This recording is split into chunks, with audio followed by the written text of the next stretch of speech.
తెలంగాణలోని ప్రభుత్వ పాఠశాలలు, జూనియర్ కళాశాలల్లో విద్యార్థులకు ఉచిత బ్రేక్ఫాస్ట్ అందించే ప్రతిష్టాత్మక పథకానికి జూన్ 15న ప్రభుత్వం శ్రీకారం చుట్టనుంది. తొలి విడతగా 1,302 విద్యా సంస్థల్లో 1,44,610 మంది విద్యార్థులకు వారంలో 6 రోజులు పౌష్టికాహారం అందజేస్తారు.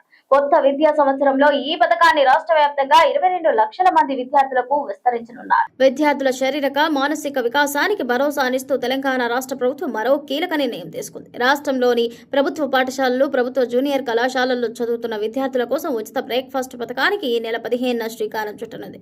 ఇందుకు సంబంధించిన అన్ని ఏర్పాట్లను విద్యాశాఖ ఇప్పటికే పూర్తి చేసింది. తొలి విడత కింద రాష్ట్ర వ్యాప్తంగా మొత్తం 1,302 విద్యా సంస్థలను ఎంపిక చేశారు. ఇందులో 1,269 ప్రభుత్వ పాఠశాలలు, 33 జూనియర్ కాలేజీలు ఉన్నాయి. ప్రారంభంలో ఈ పాఠశాలల్లోని 1,44,610 మంది విద్యార్థులకు వారంలో ఆదివారం మినహా మిగిలిన 6 రోజులు రుచికరమైన పౌష్టిక విలువలతో కూడిన అల్పాహారాన్ని అందించనున్నారు.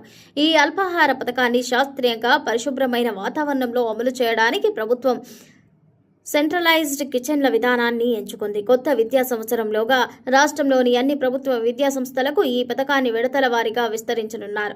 ఈ క్రమంలో రాష్ట్రంలోని 33 జిల్లాల్లో 39 చోట్ల మోడర్న్ కిచెన్ల నిర్మాణానికి ప్రభుత్వం 299.90 కోట్ల వ్యయంతో అంచనాలు సిద్ధం చేస్తుంది.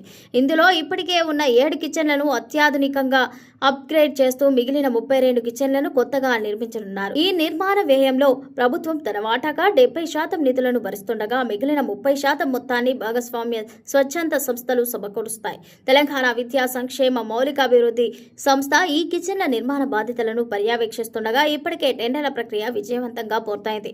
ఈ బృహత్తర పథకం పూర్తి స్థాయిలో అమల్లోకి వస్తే రాష్ట్ర వ్యాప్తంగా ప్రైమరీ తరగతుల నుంచి ఇంటర్మీడియట్ వరకు చదువుతున్న మొత్తం 22 లక్షల మంది విద్యార్థులకు ప్రయోజనం చేకూరనుంది. ఇందుకోసం ప్రభుత్వం ఏటా 720 కోట్లు ఖర్చు చేయనుంది. ఇందులో అల్పాహారానికి 540 కోట్లు, విద్యార్థులకు పాలు అందించేందుకు 180 కోట్లు కేటాయించారు.